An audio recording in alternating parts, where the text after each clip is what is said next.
우리 은혜 받으실 하나님의 말씀은 사무엘상 우리 7장 5절에서 12절 말씀까지입니다. 사무엘이 이르되 온 이스라엘은 미스바로 모이라. 내가 너희를 위하여 여호와께 기도하리라 하매 그들이 미스바에 모여 물을 길어 여호와 앞에 붓고 그날 종일 금식하고 거기에서 이르되 우리가 여호와께 범죄하였나이다 하니라. 사무엘이 미스바에서 이스라엘 자손을 다스리니라. 이스라엘 자손이 미스바에 모였다 함을 블레셋 사람들이 듣고 그들의 방백들이 이스라엘을 치러 올라온지라. 이스라엘 자손들이 듣고 블레셋 사람들을 두려워하여 이스라엘 자손이 사무엘에게 이르되 당신은 우리를 위하여 우리 하나님 여호와께 쉬지 말고 부르짖어 우리를 블레셋 사람들의 손에서 구원하시게 하소서 하니, 사무엘이 젖먹는 어린 양 하나를 가져다가 온전한 번제를 여호와께 드리고 이스라엘을 위하여 여호와께 부르짖음에 여호와께서 응답하셨더라. 사무엘이 번제를 드릴 때에 블레셋 사람이 이스라엘과 싸우려고 가까이 오매 그날에 여호와께서 블레셋 사람에게 큰 우레를 발하여 그들을 어지럽게 하시니 그들이 이스라엘 앞에 패한지라. 이스라엘 사람들이 미스바에서 나가서 블레셋 사람들을 추격하여 벨갈 남 아래에 이르기까지 쳤더라. 사무엘이 돌을 취하여 미스바와 센 사이에 세워 이르되 여호와께서 여기까지 우리를 도우셨다 하고 그 이름을 에베네셀이라 하니라.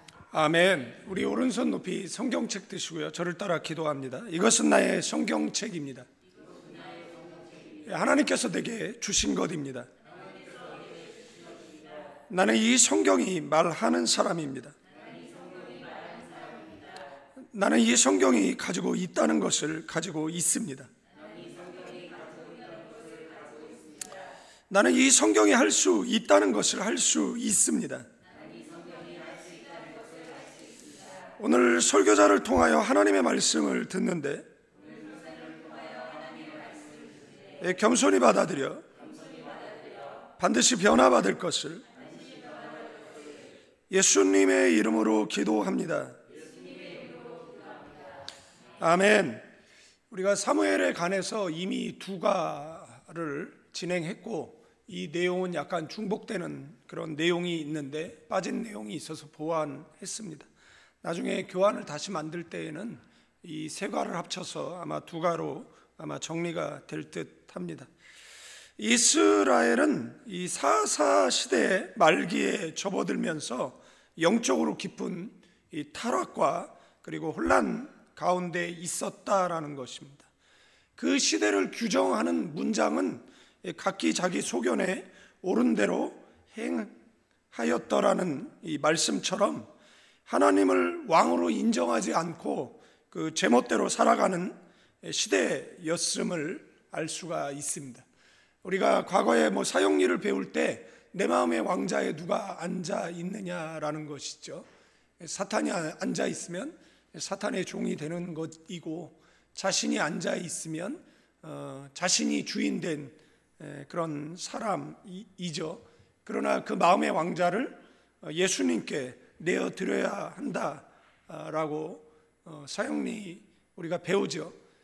그런데 이 마음의 왕자에 누가 앉아 있는 것입니까?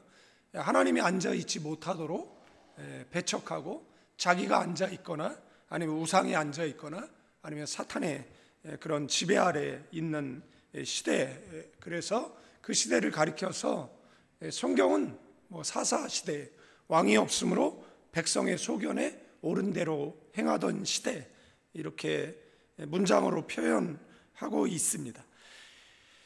이때 제사장은 엘리입니다. 성경에 나오는 제사장 가운데 여러분들 훌륭한 제사장도 있지만 그렇지 않은 제사장도 있죠. 훌륭한 지도자도 있지만 그렇지 않은 지도자도 있습니다. 훌륭한 목사도 있지만 그렇지 않은 사람들도 있습니다. 훌륭한 아버지도 있지만 그렇지 않은 사람들도 있습니다. 역사에 우리가 기록되어진다라고 하면 여러분들은 어떻게 평가받는 사람이 되고 싶은지 그런 목적과 비전이 있어야지 우리가 신앙의 옥기슬렴이고 이 짧은 인생 바르게 살아갈 수 있는 줄로 믿습니다. 제사장 엘리의 아들들은 불량자라고, 성경은 이 불량자라는 말이 이 벨리 아래 그 따르는 자, 뭐 벨리를 따르는 뭐 이런 의미를 갖고 있어요. 그러니까 우상 숭배자들이라는 거죠. 여러분들, 제사장인데 우상 숭배자라는 평가를 받는다라는 것, 이거보다 더 비참한 게 어디 있겠습니까? 두 마음을 품은 사람이잖아요. 뭐 동상이모이라고 할 수가 있는 건, 예배 시간에 앉아 있는데 지금 생각은 뭐 다른 데 가 있는 겁니다. 하나님께 집중하지 못합니다. 이들은 뭐 제사를 멸시했어요. 그 다음에 재물을 탈취하는 악행을 저질렀어요. 그 다음에 형식적인 뭐 종교 생활에 빠져 있었고, 하나님과의 관계를 외면했어요.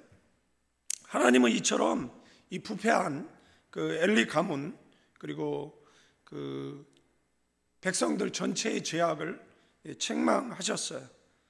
그 책망은 어린 사무엘을 통해서 이제 예고되어졌고, 그 내용은 이제 3장에 나와 있으니 찾아 읽어보시면 좋을 것 같습니다. 이러한 상황 속에서 이스라엘은 블레셋과의 전쟁을 맡게 되어집니다. 성경을 보면 그 지도자가 잘못했을 때 하나님께서 사람 채찍 인생 막대기를 들어서 그들을 징계하는 이유는 뭐냐? 깨닫고 돌이키라는 거죠.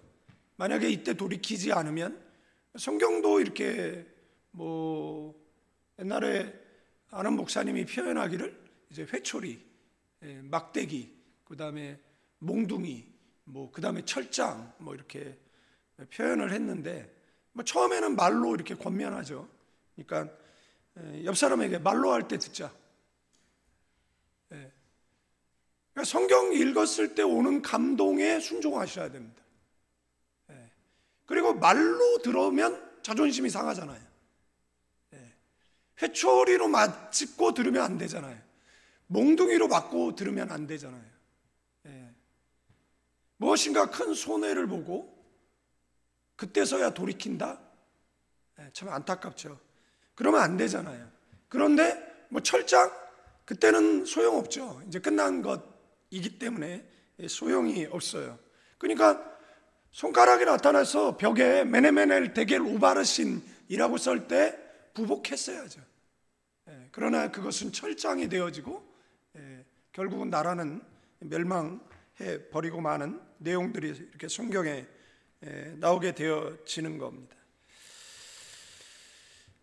그래서 이런 상황 속에 하나님께서 사람 채찍 인생 막대기를 드시죠. 이 블레셋을 들어서 이제 이스라엘과 전쟁하게 되어집니다.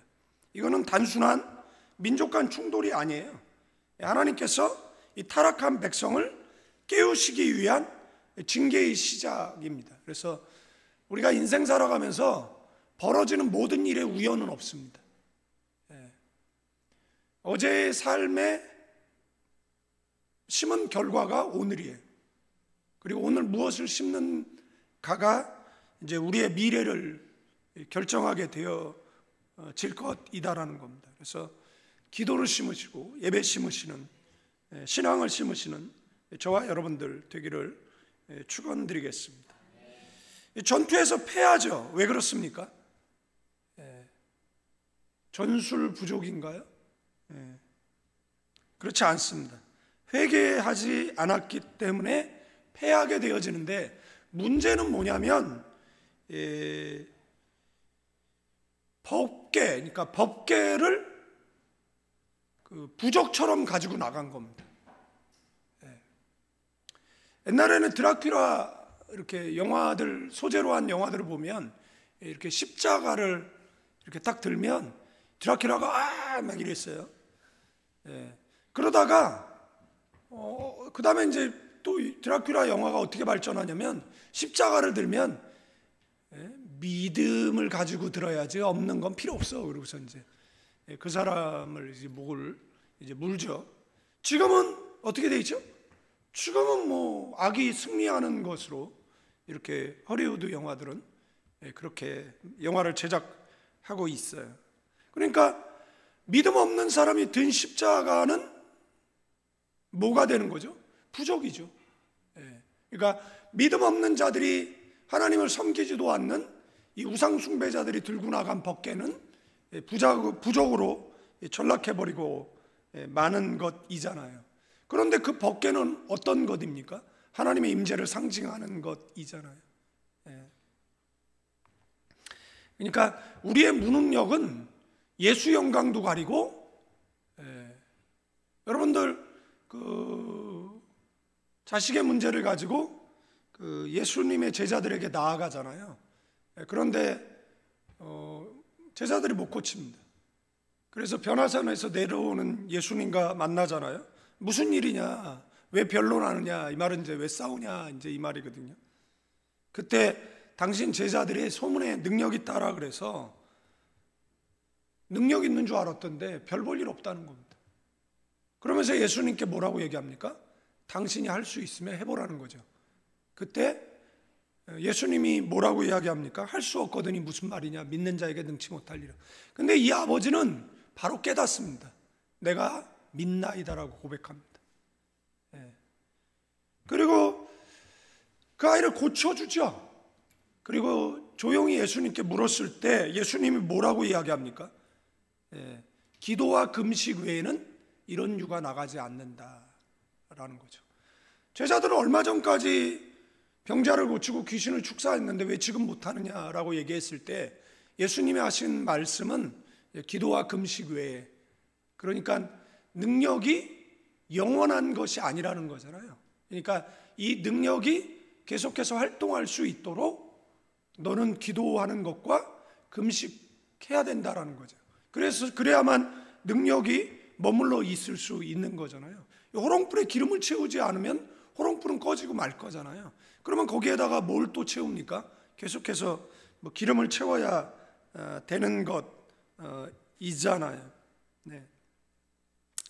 결국 이들은 그 신앙의 본질을 외면하고, 그리고 하나님은 그들의 교만을 꺾기 위해서 언약궤는 빼앗기게 되어집니다. 사무엘상 4장에 따르면 이 전쟁에서 3만 명이 전사했습니다.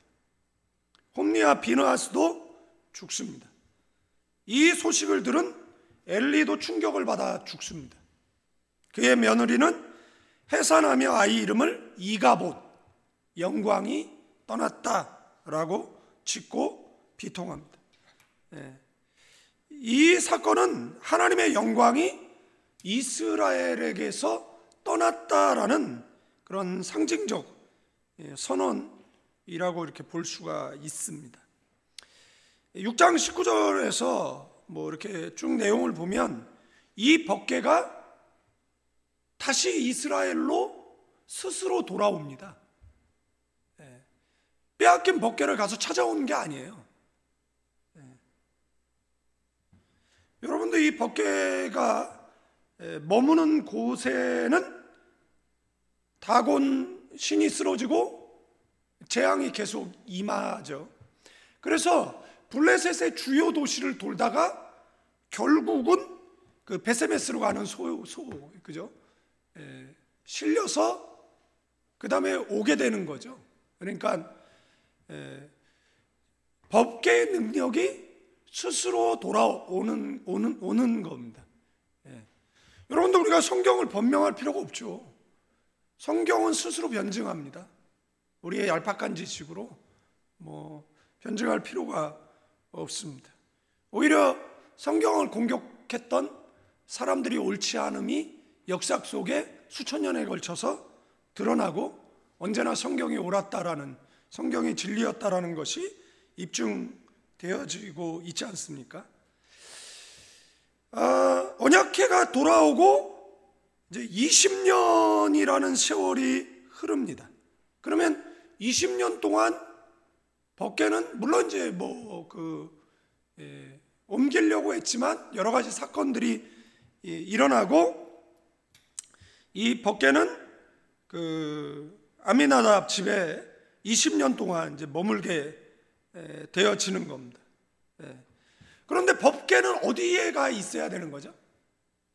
성막에 있어야 되는 겁니다. 그러니까 이스라엘 백성이 시내산에서, 그러니까 출애굽해서 도착한 곳이 시내산이잖아요. 목적지가 가나안이 아니라 처음 목적지가 시내산입니다. 그래서 시내산에서 법을 주고, 그 다음에 이제 성막 제조하고, 그 다음에 첫 제사를 드리고, 구름 기둥, 불 기둥이 옮기기 때문에 이제 그걸 따라서 어디를 가는 겁니까? 가나안을 가는 거죠. 그러니까 국가가 되기 위해서는 세 가지가 있어야 되는데 국민이 있어야 되잖아요. 그래서 이집트에서 뭐 출애굽할 당시에 국민이 만들어지고, 그 다음에 국민만 있으면 안 되잖아요. 법이 있어야 되잖아요. 뭐 행정제도도 있어야 되고요. 그리고 뭐가 있어야죠? 마지막에 영토가 있어야죠. 그래서 시내산에 법이 주어지고 이제 그 영토를 향해, 이제 점령지를 향해 가는데, 광야 생활할 때는 이동이 쉽기 위해서 이렇게 천막으로 성막이 제조되지만, 이제 가나안에 정착하게 되어지면 뭐가 필요하죠? 다윗에 의해서 뭐 성전이 건축되어지는 거죠. 그러나 이 성막 안에, 성소 안에, 그 지성소 안에 뭐가 있어야, 안착돼야 되는 겁니까? 법궤가 안착이 돼야 되는 건데, 지금 내용상으로 보면 성막 따로, 이렇게 법궤 따로 이렇게 있게 되는 겁니다. 그러면 성막 따로, 법궤 따로가 우리가 이제 지금 갖고 있는 성경에 이렇게 참고하라고 이렇게 학자들이 연도를 써놨는데, 이렇게 뭐 7장 보면 이 시대가 언제쯤이냐 그러면은 뭐 BC 1050년경이다 뭐 이렇게 써 있어요. 근데 이게 정확한 연도는 아닙니다. 그래서 이 연도가 때로는 우리에게 잘못된 정보를 제공해 줄 때가 있어요. 그래서 여기서 어떤 도식이 만들어지냐라면, 블레셋에 한 7개월이 있었거든요. 그 다음에 이제 또 20년 그 암미나답 집에 있게 되어지고, 그죠? 뭐 이제 그런 내용들이 나오는 겁니다. 기럇 여아림 암미나답 집 20년이 있었고, 3개월 이제 옮기려다가 이제 문제 생겨서 뭐 3개월 오벳에돔 집에 있고, 그러면은 대충 이렇게 보면 20년 한 10개월 이렇게 수차장, 제가 얘기했잖아요. 블레셋에 7개월, 그 다음에 아미나답 집에 20년, 그 다음에 그 오벳에돔 집에 3개월, 그리고 이제 예루살렘에 법궤가 안착이 되잖아요. 그러면은 숫자상으로 보면 20년 10개월 이렇게 되잖아요. 그렇지 않습니다. 거의 100년 제자리를 못 찾습니다. 그러니까 뭐 70년에서 한 100년 보거든요. 그러면 여러분 생각을 해보십시오. 하나님의 임재를 상징하는 법궤가 지성소에 안착을 못한다라고 이야기하면 이스라엘에 뭐가 문제가 있는 거죠? 신앙의 문제가 있는 거죠. 신앙에 뭐 이제 뭐 그런 내용들은 전에 이제 뭐 한번 설명을 드렸으니까 뭐 지금 장황하게 뭐 설명을 드릴 필요는 없을 것 같고요. 뭐 하여간 그렇습니다. 그래서 20년 동안 언약궤가 거기 머물러 있으니까 이스라엘 백성이 서서히 하나님을 사모하기 시작하는 거죠.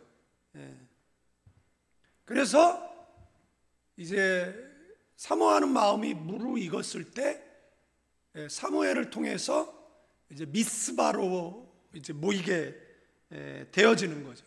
그래서 사무엘이 이제 그 영적인 부흥, 그 다음에 민족적 회복의 그 서막을 열게 이제 되어집니다. 그래서 이스라엘 백성을 회개시키지 않은, 제가 늘 말씀드리지만 회개 없는 회복은 없습니다. 회개를 해야 회복이 되는 겁니다. 사람들은 회개하는 것을 부끄럽게 생각합니다. 아니 우리가 무슨 캐톨릭 교회입니까? 저한테 와가지고 고해하라는 이야기가 아니잖아요. 자기가 하나님과 직면하라는 거잖아요. 하나님과 대면하라는 이야기잖아요. 기도 시간마다 하나님과 얼굴을 맞대고 하나님 앞에 회개하라는 이야기잖아요. 뭐 다른 사람이 듣는 게 겁나면 혼자라도 하나님을 대면하고, 그게 어려우면 방언이라도 하면서 기도하고, 그래서 죄를 더듬어서 찾아야죠. 어렸을 때부터 지금까지 인생 살아오면서 범했던 모든 언어적 폭력, 그 다음에 그 범죄들, 그 모든 것들을 다 회개하라는 겁니다. 신앙의 태만, 안일, 그죠? 직분 받았는데 뭐 이런 모든 것들을 다 회개를 해야죠. 그거를 정리하는 게 필요한 겁니다. 그 정리할 때 어떤 역사들이 나타나냐면 성령의 강한 임재들이 나타나는 거잖아요. 그때 뭐가 일어나는 겁니까? 실질적 체험적 번어게인이 일어나는 거잖아요. 그죠? 그래서 이거를 뭐 나눠가지고 뭐 순복음에서는 뭐 성령 체험 뭐 이렇게 이야기도 하는 건데, 성령은 예수 믿을 때 우리 안에 임재해 계시고, 그러나 우리가 회개할 때 성령께서 크게 역사하시겠죠. 그잖아요. 그러니까 그런 체험을 가리켜서 뭐라고 이야기하냐면 주님을 인격적으로 만난 경험이라고 이야기를 합니다. 이 경험이 없으면, 그 경험이 없는 사람들이 신앙이 계속 차양자지하는 거예요. 갈지자로 걷고, 어느 날은 믿음 있는 것 같은데 어느 날은 넌 크리스찬 같고, 이게 왜 그러느냐라 그러면 위험해요. 그런 분들은 왜 위험하냐면 주님을 인격적으로 만난 체험이 없는 겁니다. 그 체험 없는데 목사가 되면 뭐합니까? 선교사가 되면 뭐합니까? 목사 돼서 돌아가는 사람 저 너무 많이 봤습니다. 신학교 와서 돌아가는 사람 거의 뭐 80%? 너무 많이 봤어요. 그러니까 인격적 체험 없이 그렇게 되면 성경이 뭐라고 이야기하냐면 일 시키는 사람 눈에 초 같은 사람이다, 뭐 이렇게 얘기를 하는 겁니다. 그러니까 여러분들 일을 시키는 사람 눈에 초 같은 사람이면은 이제 너무 힘들 것 같아요. 그러니까 주님을 인격적으로 만나는 체험이 있어야 돼요. 만약에 없으면은 그게 뭐예요? 어차피 나중에 세월을 흐르면 주님 모른다라고 변절할 건데 그냥 지옥 가는 인생 살지 뭐하러 번거롭게 그래도 교회 나오시고, 그러다 보면 뭐 은혜 받고 변화의 새 사람 되어지고 뭐 이런 역사들이 뭐 이제 일어나겠지만, 이제 그렇다라는 이야기를 이제 드리는 거예요. 그래서 보세요. 사무엘은 그들에게 마음을 다해서 하나님께 돌아오고, 바알과 아스타롯 같은 우상을 제거하라고 권면을 뭐 2절 4절에 보면 나오죠. 그리고 이스라엘 백성은 뭐 하겠다고요? 순종하겠다고, 여호와만을 섬기겠다고 뭐 하죠? 결단합니다. 그래서 이스라엘에게 있어서 미스바는 삭개오에게 있어서 뽕나무와 같은 장소가 되는 거죠. 그러니까 성경에 미스바 그러면은 이스라엘 백성은 맞아, 우리 민족이 과거에 우상 숭배하고 블레셋과 법궤를 빼앗긴 사건이 있었는데 미스바에서 모여서 회개할 때 그 원수 블레셋과 싸워서 이겼다, 뭐 이런 거잖아요. 그런데 블레셋이 영어로 팔레스타인이잖아요. 팔레스타인 사람을 전도하기가 얼마나 어렵겠습니까? 팔레스타인은 원수다, 팔레스타인은 원수다 이러는 거잖아요. 그러니까 이게 잘못하면, 그래서 팔레스타인 입장에서는 성경이 혐오서적인 거잖아요. 그죠? 뭐 그래서 미스바에서 이렇게 그 이스라엘이 블레셋과 전쟁에 이제 패하고 언약궤까지 빼앗기고 이런 절망적인 때 이제 여기서 이제 뭐 하는 거예요? 이제 회개 운동, 민족적인 그런 이제 회개 운동을 누가 벌이는 겁니까? 사무엘이 벌이는 겁니다. 이때 사무엘이 뭐라고 얘기합니까? 미스바에 모이게 하고 여호와께 물을 붓고 종일 금식하고 자신들의 죄를 뭐 했어요? 회개했어요. 뭐라고 그 문장이 나오는데 우리가 여호와 앞에 범죄하였다라고. 그러니까 회개는요 우선 죄를 인정하는 것에서 출발을 합니다. 죄를 인정하지 않으면 난 잘못이 없어, 나는 회개할 게 없어, 네 잘못이지 내 잘못이 아니야 라고 한다라 그러면 회개가 안 되는 거죠. 그러니까 회개는 잘못의 인정, 고백, 뭐 결단, 새 출발, 그 다음에 이게 이제 회개죠. 뭐 잘못된 거를 깨달았다, 이게 회개는 아니에요. 그리고 그것을 입으로, 마음으로 믿어 의에 이르고 입으로 시인해서 구원에 이르는 것처럼 입으로 뭐 해야 되는 겁니까?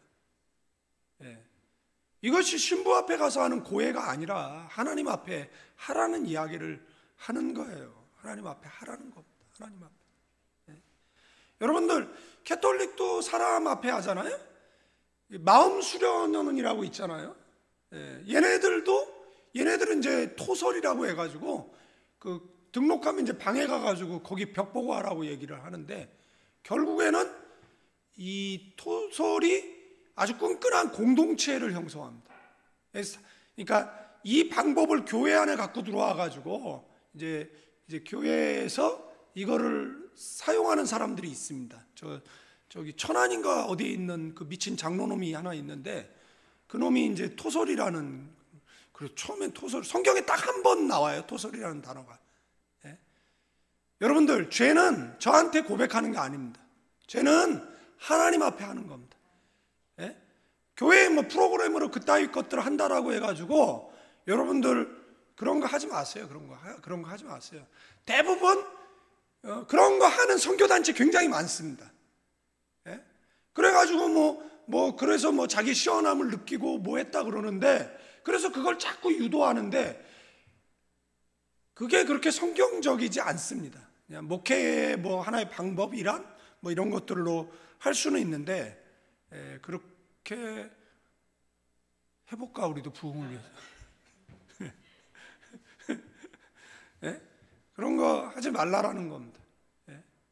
그죠? 그럼 여러분들이 저한테 잘못했다고 뭐 잘못을 고백해. 그럼 죄는 똑바로 누가 보겠습니까? 그러니까 신부 가톨릭에서 누가 욕합니까? 술 먹고 교회 앞에 자빠져 있어도 아무 말 안 할걸? 실제 그런 일이 있었는데도 아무 말 안 했고요. 그죠? 자, 뭐 그렇게 했습니다. 뭐 남의 종교 이야기 뭐 얘기해봐 소용은 없는 것 같고, 그래서 범죄에 따라 고백하는 것이고요. 그래서 사무엘은 7장 3절에 우리 다 같이 읽어봅니다. 시작.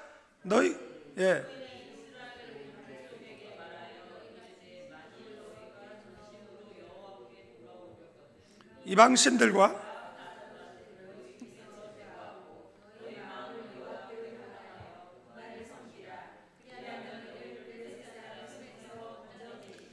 그렇게 선포했어요. 우상을 제어하고 여호와만을 섬기겠다고 결단하라는 겁니다.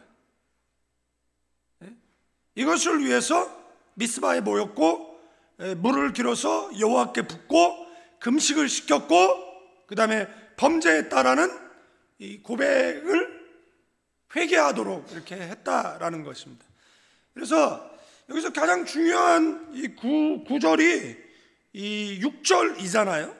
6절에 보면 사무엘의 기도, 그러니까 이스라엘 백성을 기도시킨 그런 방법들이 나와요. 첫 번째 뭐냐면 사무엘은 물을 붓는 예배자였다라는 거죠. 인도자였다라는 거죠. 물을 붓게 한 예배 인도자였다라는 것을 알 수가 있습니다. 여러분들 성경에 보면 이렇게 물을 가져다가 왜 붓게 하느냐라는 거예요. 왜? 제단에 부었겠죠. 그러면 물을 가져다가 제단에 왜 붓게 했느냐라는 것이에요. 이 이야기가 엘리야 바알과 아세라 선지자 그 850가 대결할 때 뭐합니까? 물을 갖다가 붓잖아요. 물을 갖다 붓는 뭐 이런 내용들이 이렇게 나오는 거예요. 그래서 성경에서 물을 붓는 행위는 단순한 물을 사용을 넘는 겁니다.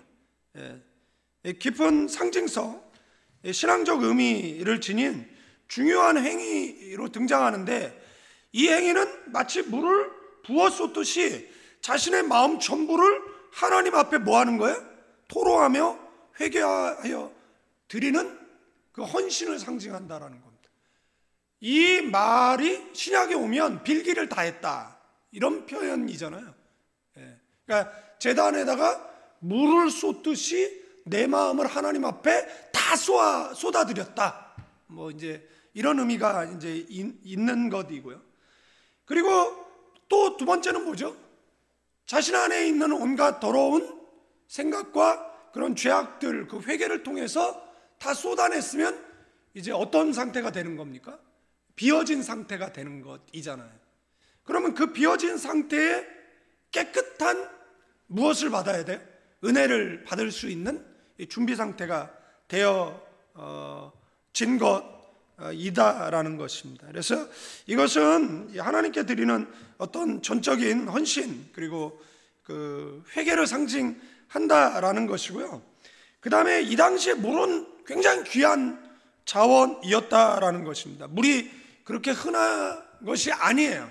물을 퍼다가 그렇게 붓는 것조차도 낭비로 생각할 정도로 그런데 이게 그 제사법 가운데에서 전제라는 게 있습니다. 그러니까 사도 바울이 내가 전제로 드려지기를 원한다, 이런. 그러니까 이 전제는 언제 드려지냐면 번제나 속죄제 할 때 제물 있잖아요, 제물.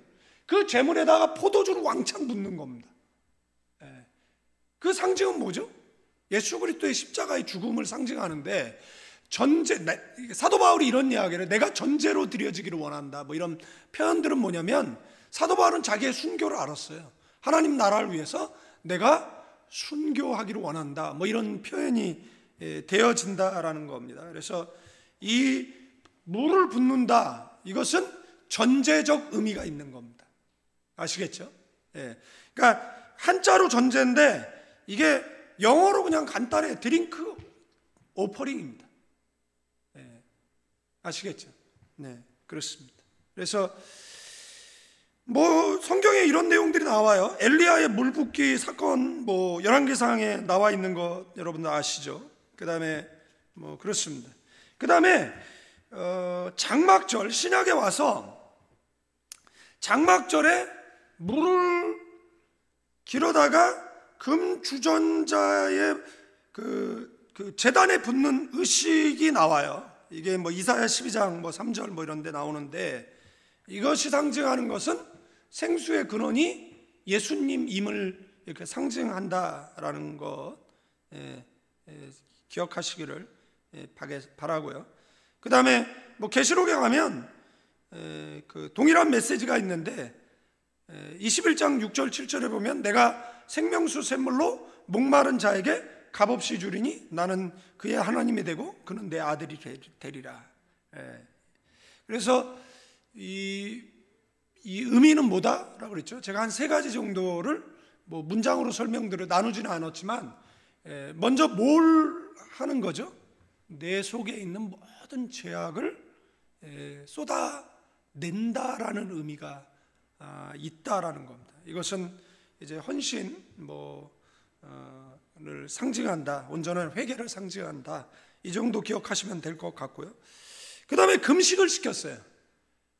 금식은요, 치료의 강선이 바라고, 금식은 하나님의 긴급 동원령, 이렇게 우리가 하나님을 긴급 동원시킬 수는 없지만, 하나님이 우리를 주목해 할 수 있는 그런 어떤 의지적 결단, 이렇게 볼 수가 있는 것이잖아요. 그래서 성경에는 비상한 시국에는 이스라엘 백성들이 뭐 했습니까? 금식했습니다. 한 달에 첫날, 한 해가 그러니까 한 달이 시작하는 첫날은 내가 24시간 금식한다. 옛날에 어떤 애가 금식한다 그러면서 뭘 자꾸 먹고 있길래 너 금식한다면서, 그러니까 걔가 뭐라 그러냐, 밥 금식하는 건데요. 이게 뭐야, 그죠? 예? 그러니까 금식한다는 거, 뭐 옛날에 뭐죠? 어디 뭐 누가 이제 뭐 금식한다, 그래서 뭐 시위하는 거죠, 시위하는 거. 그런데 그분이 계속 이런 음료를 계속 마셔. 못 마시나 봤더니 차를 마시는 건데 그건 금식이 아니에요. 차에 얼마나 많은 영양분이 담겨져 있는데. 금식은 이게 장기 금식할 때는 목회자와 상담하시고 뭐 하루 금식한다, 그거는 그냥 하세요. 그러니까 뭐 체중이 45kg 미만 이 정도 되는 사람은 그냥 먹어 좀, 금식한다고 좀 짜증나게 와가지고 얘기하지 말고, 그런 사람 없지만, 예? 그냥 그런 사람들은 밥 먹고 힘내기도 하자, 옆 사람에게. 그런 사람이 없네. 45kg 이하는 없잖아요, 우리. 예? 옆 사람에게 금식이 필요한, 네. 큰일 날 뻔했어요. 잘못 말할 뻔했어요. 그래서 사무엘상 7장 6절에 하나님께서 사무엘이 이스라엘 백성을 미스바에 모여서 뭐 했어요? 종일 금식했어요. 네. 그리고 우리가 여호와께 범죄했다라는 이제 회개 깊은 그런 고백을 이제 하게 되는데, 이 히브리어의 금식하다가 이게 춤이거든요. 춤. 이건 입을 덮는다라는 거예요. 입속으로 무엇을 넣지 않는 거죠. 입을 덮으니까. 네. 그래서 육신의 욕구를 멈추고 하나님의 뜻에 집중한다라는 것. 그래서 전적으로 자기를 부인하는 그런 자세를 갖는 겁니다. 이것이 이스라엘 백성에 있어서 미스바 사건은 신앙의 터닝 포인트가 되는 거죠. 전환점이 되는 겁니다. 금식의 유익은 여러 가지 있죠. 죄를 깊이 들여다보고 참된 회개로 인도하게 되어지고요. 그 다음에 하나님의 임재를 깊이 체험할 수 있고요. 금식은 자신의 연약함을 인정하고 하나님의 도우심 없이는 살 수 없다라는 그런 신앙의 고백이다라는 사실입니다. 세 번째는 뭐였습니까? 이제 회개. 중복되는 이야기인데 이걸 나눠서 지금 설명드리는 것 뿐이에요. 우리가 여호와께 범죄했다라는 이 고백 속에는 뭐가 들어가 있더라고요? 이스라엘 백성의 이제 회개가 들어가 있다라는 것. 회개는요, 하나님의 그 자비를 경험하게 돼요. 용서를 경험하게 되는 거죠. 네. 그 다음에 너와 나 사이에 죄의 담이 있는 거잖아요. 그러니까 그 죄의 담을 허물 수 있는 길은 회개밖에 없어요. 내 팔이 짧아 너를 구원하지 못함이 아니잖아요. 눈을 만드신 자가 보지 않겠냐. 하나님이 보고 계시고 듣고 계신데 너와 나의 사이에 뭐가 있다라는 거예요? 이 구원의 팔이 뻗칠 수 없는 담이 있다는 거잖아요. 그 담은 뭐라고요? 죄의 담이래잖아요. 그러니까 죄의 담을 허물 수 있는 건 뭐죠? 회개밖에 없습니다. 그래서 이 회개가 위기를 극복하게 하는 이 통로가 된다라는 겁니다. 그래서 우리 어른들은 예배 전에 교회 나와서 30분 정도 기도했어요. 회개만 기도했어요. 회개 기도만 하고 그 다음에 예배를 드리는 거죠. 그러니까 마음이 이렇게 딱 우선 열려 있는 거죠. 그래서 뭘 받습니까? 은혜를 받는 거죠. 은혜는 하나님께서 사모하는 영혼에게 주시는 겁니다. 교회 500년 다녀보십시오. 다친 마음으로 소용없어요. 그러니까 우리가 교회를 다닐 때는 열린 마음으로. 그런데 마음을 어떻게 열죠? 회개하는 거죠. 옛날에는 목사님이 그냥 말 같지 않은 얘기해도 무슨 뜻이 있겠지 이랬지, 그걸 가지고 목사하고 싸우고 뭐 교회 홈페이지에다 글 올리고 이런 짓 안 했어요. 그잖아요. 뭐 정치적 성향 얘기할 수 있죠. 왜 얘기를 못 합니까? 그 표 하나가 그 법안 하나가 앞으로 교회의 더 나은 미래와 그 다음에 교회를 속박하고 할 수도 있잖아요. 그러니까 잘못된 것을 잘못됐다. 여러분들 정치적 표현할 수 있죠. 안 하지만, 저는 안 하지만 표현할 수 있어요. 아니 연예인이 2번 옷 입으면 어때? 걔가 1번 입으면 개념 있는 애고 2번 입으면 개념 없는 애예요? 그게 아니잖아요. 아무 생각 없이 입은 것 뿐이었는데 그걸로 그렇게 비난받아야 되는 건가요? 그걸 뭐 이제 앞으로 블랙리스트 만들어가지고 활동 못하게 할 건가요?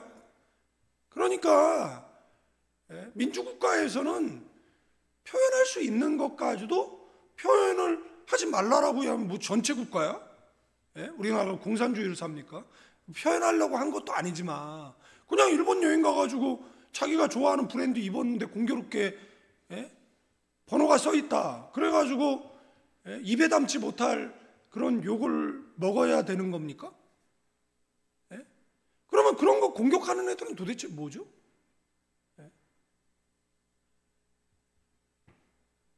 그러니까 지금 이게 나라가 왜 이 모양이 이 꼴이 됐는지를 모르겠어요. 어떤 목사님들도 뭐 페이스북에 생전 표현 안 하는 분인데 뭐 할 수 있잖아요. 그런데 그거 표현했다고 생판 모르는 사람이 가가지고 공격을 하는 거예요. 지나가면 되잖아요. 그냥 지나가면 되잖아요. 나랑 상관없는데 뭘 지나가면 되는 거잖아요. 그거 다 신경 쓰고 뭐 너는 왜 나랑 같은 생각을 안 하느냐 이렇게 하면 안 되잖아요. 제가 강대상에 써가지고 뭐 누구를 지지해라 뭐 이러는 게 아니잖아요. 그러나 표현을 할 수는 있는 거예요. 근데 그걸 가지고 저렇게 파상공세하는 세상이라고 얘기하면 그들이 꿈꾸는 세상은 전체주의예요. 나랑 다르면 그게 무슨 민주국가입니까? 참 안타까운 세상 속에 우리가 살아가고 있습니다. 자 보세요. 이 사무엘상 7장 6절은 위기를 극복하기 위한 일시적인 감정이 아니에요. 하나님의 뜻을 다시 중심에 모시고 구원을 여는 열쇠라는 것입니다. 회개는 언제나 하나님의 은혜를 부르는 시작이고 신앙 공동체의 부흥의 출발인 줄로 믿습니다. 그러면 회개했어. 그러면 회개 이후에는 그냥 회개만 해. 그리고 전과 같은 삶을 살면 안 되는 거잖아요.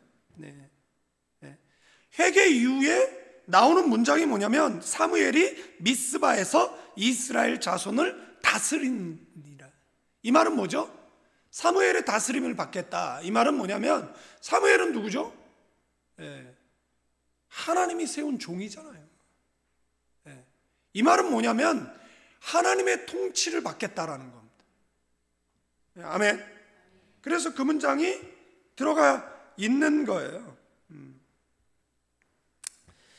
사무엘은 하나님께로의 그 전한 그런 영적인 복종, 그 상징하는 그 표현이 사무엘이 미스바에서 이스라엘을 그 자손을 다스리니라 이런 거죠. 그래서 그의 통치는 그 하나님의 통치의 대리적 실현이라고 이렇게 볼 수가 있습니다. 그 전에 이스라엘은 어땠어요? 각자의 소견에 오른 대로 살았잖아요. 엘리 시대에는. 그런데 사무엘을 하나님의 대리 통치자로 인정하고 그 다음에 사무엘의 뭐를 받겠다라는 거예요? 통치를 받겠다라는 거잖아요. 그 고백은 우리는 하나님의 통치를 받겠습니다. 이런 고백이 담겨져 있는 것이다라는 거예요. 참된 회개는 결단을 동반한다라는 겁니다. 이 결단은 하나님의 통치를 인정하고 그분의 말씀에 순종하는 삶으로 완성되는 것이에요. 회개는 마음의 변화로 시작되지만 삶의 질서, 방향이 달라질 때 비로소 온전해지는 것이다라는 사실입니다. 그렇지 않으면, 제가 필리핀에 목회할 때 누가 그러더라고요. 필리핀에 이제 한국에 있는 모든 건달 지부가 다 필리핀에 있잖아요. 근데 얘네들끼리 평상시에 친하게 잘 지내거든요. 그러니까 걔네들이 다 우리 교회 다녔어요. 그러니까 누가 그러더라고요. 조 목사 건들지 말라고. 왜 그러냐 그랬더니 그 교회 그 필리핀에 있는 모든 건달 지부장이 다 우리 교회에 있대. 내가 그걸 어떻게 알아? 그래서 제가 뭐 설교하다가 전 세계 어느 양아치가 자국민 괴롭히냐고. 베트남 사람들은 미국에서 혼연일체가 하는데 자국민 괴롭히는 그런 양아치들이 있으면 안 된다 그랬더니 누가 아멘 그러더라고요. 근데 예배 마치고 났더니 목사님 그 아멘 한 사람이 무슨 어디 파 지부장이래. 뭐 하여간 참 뭔 얘기 하려다 이야기하고 진짜 잊어버렸어요. 내가 뭔 얘기 하려다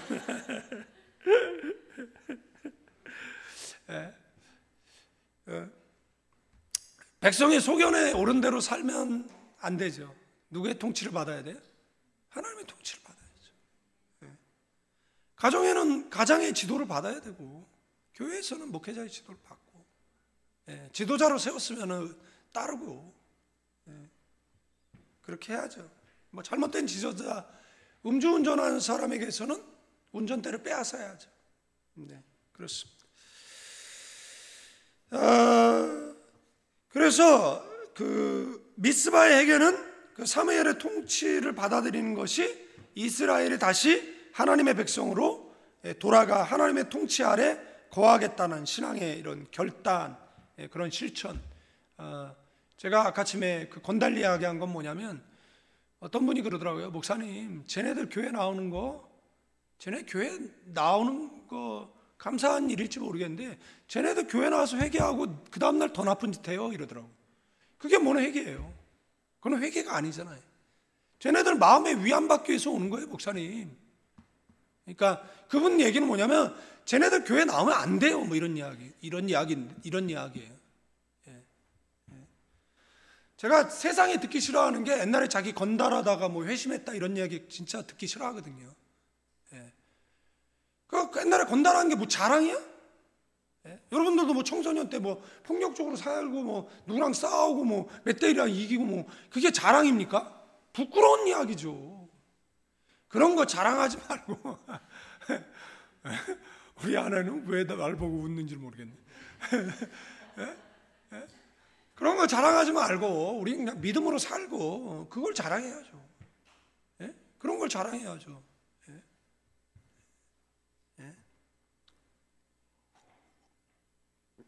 그래서 이런 위기 속에서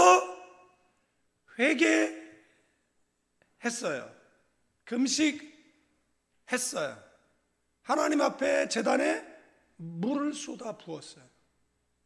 이 표현 속에 다 들어가 있는 말이죠. 예배는 뭐 이렇게 분리해서 볼 수 있는 게 아니잖아요. 예배 안에는 찬송도 있고 뭐 기도도 있고 뭐 헌신도 있고 회개도 있고 다 있잖아요. 그러나 좀 분리해서 보면 이런 의미를 가지고 있다라는 거예요. 그런데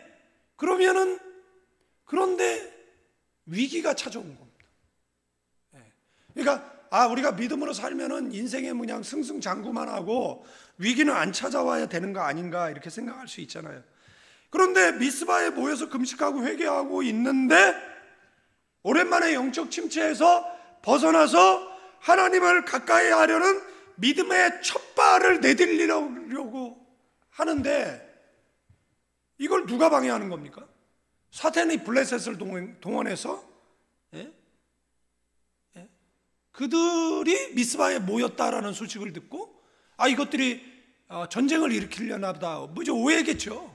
그러나 오해 뒤에는 배후에 사탄이 있습니다. 사탄의 역사로 뭐가 찾아오는 거예요? 위기가 찾아오는 거죠. 물론 우리가 뭐 이렇게 평안한 건 좋지만 긴장을 늦추면 안 됩니다. 그러니까 긴장은 어떻게 안 늦추는 거죠? 기도하는 거죠. 기도하면은 계속 우리가 긴장을 늦추지 않게 되어지는 거니까. 그래서 이 회개의 자리, 이 예배의 자리, 이 무방비 상태이잖아요. 여러분들 예배 드리는데 총 가지고 오셨습니까? 여러분들 예배 드리는데 칼 차고 오셨습니까? 아니잖아요. 예배 드리는 자리는 무방비의 자리잖아요. 그런데 그곳에 어떤 사람들이요?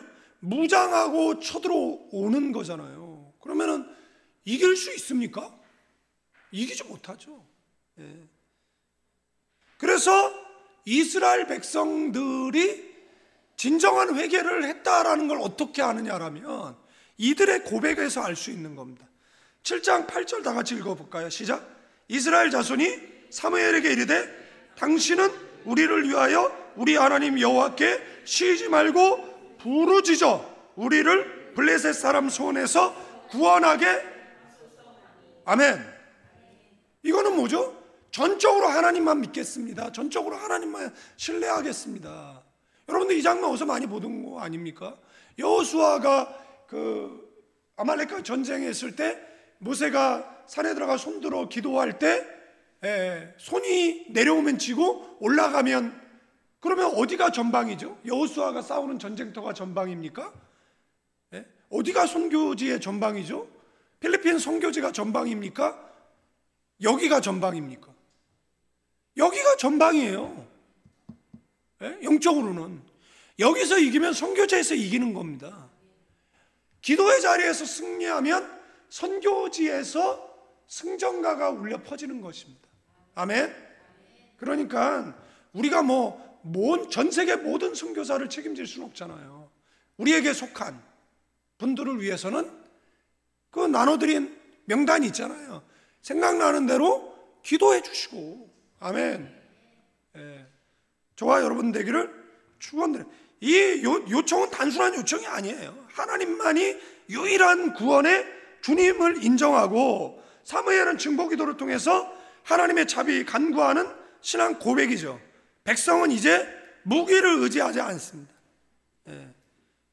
하나님께로 시선을 돌린 자로서 뭐 하는 거예요? 서 있는 것이잖아요.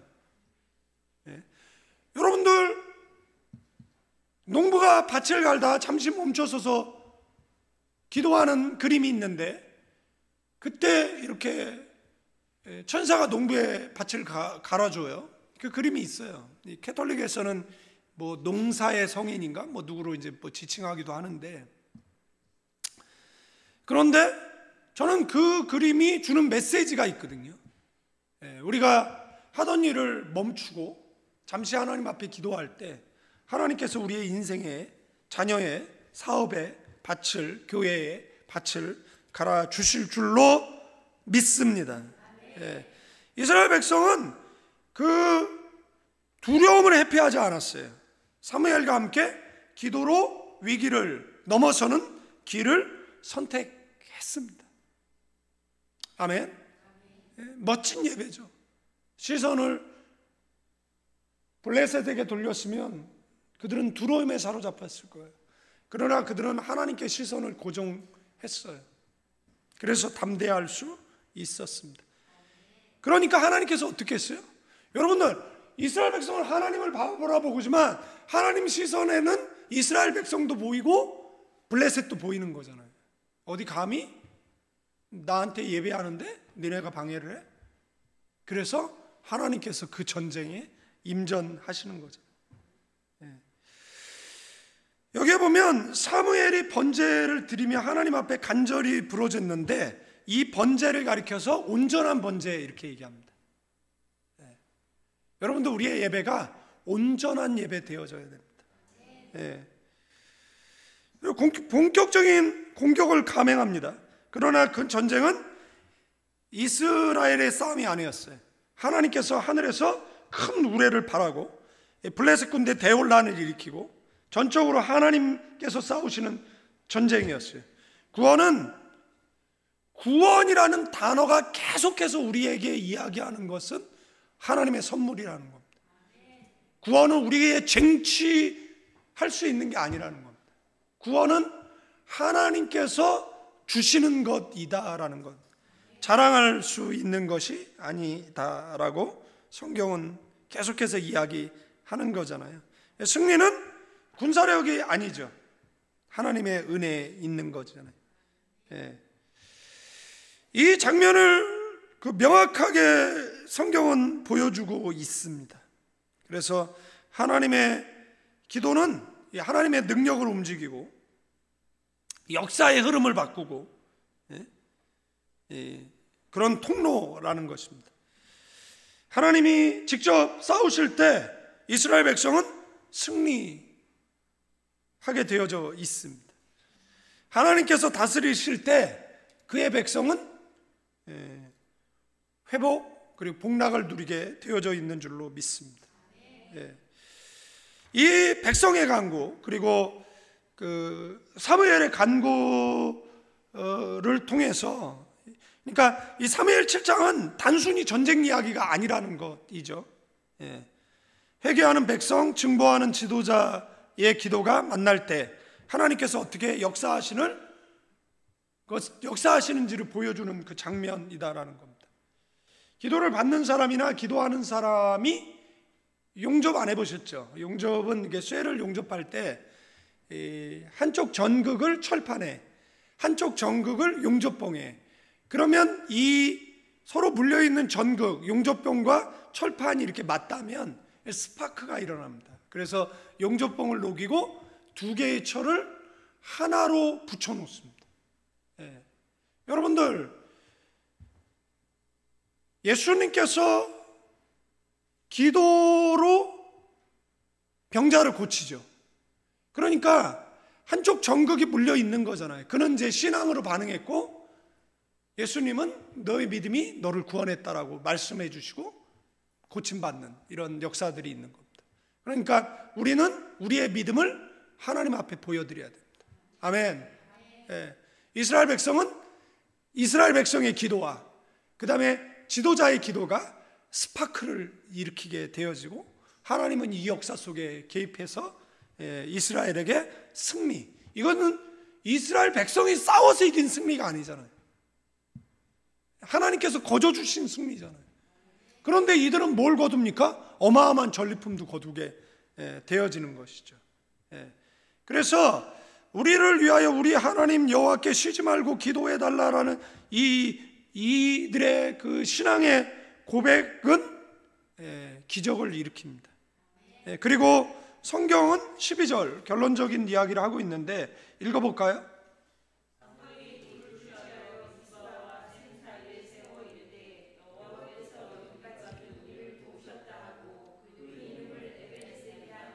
에베네셀이란 말은 도움의 돌이라는 뜻입니다. 하나님께서 어디까지 도우셨다고요? 여기까지. 우리의 인생을 가만히 보세요. 하나님이 지금까지 도우셨어요. 아멘? 이 욥이 적신으로 와서 적신으로 간다라는 고백을 하잖아요. 인생 가만히 뒤돌아보면 다 하나님께로부터 받은 거거든요. 뭐 잃어버릴 수도 있죠. 그러나 그걸로 불평하고 불만하지 않겠다라는 그 고백, 멋진 고백이죠. 가나안 교회도 하나님이 여기까지 도우셨습니다. 아멘. 결국 이스라엘의 회복은 백성의 회개, 간절한 간구, 그리고 하나님 앞에 선 사무엘의 믿음의 증보 기도를 통해 이루어졌습니다. 사무엘의 기도는 절박한 위기 속에 드린 외침이 아니라 하나님 앞에 온전히 돌아간 공동체와 함께 드린 믿음의 제사, 성경은 이거를 온전한 번제라고 말하고 있습니다. 그것은 곧 민족의 회복을 여는 관문이고 하나님 나라의 질서 회복을 향한 거룩한 시작이었습니다. 오늘 이런 거룩한 시작이 이 가나안 공동체 속에 저와 여러분들 가운데 있기를 주님의 이름으로 축원드리겠습니다. 이제는 우리 주 예수 그리스도의 은혜와 우리 아버지 하나님의 극진하신 사랑, 성령님의 감화감동 교통 충만 축복하심이 이 밤에 철야로 기도하는 믿음의 사람들 위해, 가정과 자녀와 사업장 위에, 가나안 교회와 필리핀 임마누엘 교회 위에, 조국 대한민국과 필리핀 위에 이제로부터 영원까지 함께 계실지어다.